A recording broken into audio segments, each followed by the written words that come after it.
அம்மா அம்மா அப்பா நிறையா மாம்பழம் வாங்கிட்டு வந்திருக்காங்க. அதை வச்சு எனக்கு ஏதாவது செஞ்சு கொடுங்க. உங்கள் வீட்டில் நிறைய மாம்பழம் இருக்கா?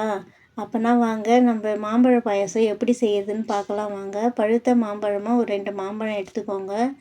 இப்போ பாயாசத்துக்கு வந்து நான் தேங்காய் கட் பண்ணி வச்சுருக்கேன். இந்த தேங்காய் வந்து மிக்ஸி ஜாரில் சேர்த்துக்கலாம். ஒரு 4 ஏலக்காய் சேர்த்துக்கலாம். இப்போ நான் சுகர் ஆட் பண்ணிக்கிறேன். சுகர் வந்து தேவையான அளவுக்கு ஆட் பண்ணிக்கோங்க. சுகர் வேணான்னா நீங்கள் வெல்லம் கூட சேர்த்துக்கலாம், அது உங்கள் விருப்பம்தான். இப்போ இதை அரைச்சி எடுத்துகிட்டு வந்துடுறேன். இப்போ இதை வடிகட்டிக்கலாம்.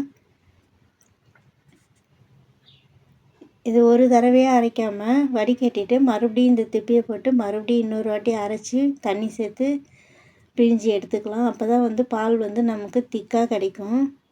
ஒரு தரமே அரைச்சிட்டு தேங்காய் திப்பி அப்படியே போட்டுறாதீங்க. இப்போ இது மாதிரி நல்லா வடிகட்டி எடுத்துக்கோங்க. இப்போ பாருங்கள், நல்லா திக்காக நமக்கு வந்து பால் ரெடி ஆயிடுச்சு.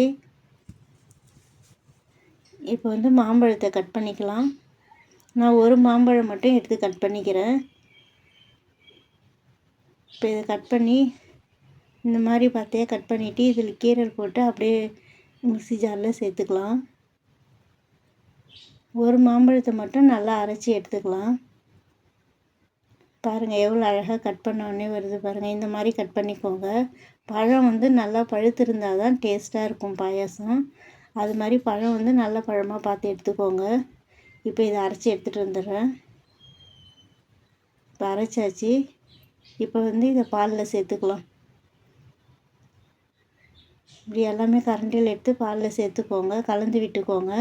இது கெட்டியாக இருக்கிறதுனால கரண்டியால் கலக்க முடியாது. இந்த மாதிரி விக்ஸ் வச்சுருந்தீங்கன்னா இந்த விஸ்கில் வச்சு அடித்து எடுத்துக்கோங்க. இப்போ பாருங்கள், நல்லா கலந்தாச்சு. இப்போ நான் ஒரு மாம்பழத்தை சின்ன சின்ன பீஸாக கட் பண்ணி எடுத்து வச்சுருக்கேன்.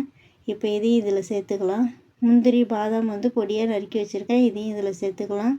பாதாம் சேர்க்கும்போது தோலை நீக்கிட்டு சேர்த்துக்கோங்க. அவ்வளோதான். இப்போ சூப்பராக மாம்பழ பாயாசம் ரெடி ஆயிடுச்சு. இப்போ இது நல்லா கலந்து விட்டுக்கலாம். கலந்து விட்டுட்டு இது நான் கிளாஸில் இப்போ மாற்றிக்கிறேன். பாருங்கள், சூப்பராக எம்மியாக பாயாசம் ரெடி ஆயிடுச்சு. இதேமாரியே நீங்கள் மிஸ் பண்ணாமல் இந்த சீசனில் இந்த பாயாசத்தை செஞ்சு பாருங்கள்.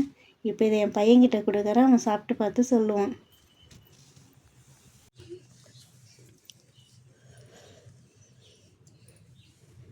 சூப்பராக இருக்குமா. இந்த மாதிரி நீங்களும் செஞ்சு பாருங்கள். நம்ம சேனலை சப்ஸ்கிரைப் பண்ணுங்கள், இந்த வீடியோ லைக் பண்ணுங்கள்.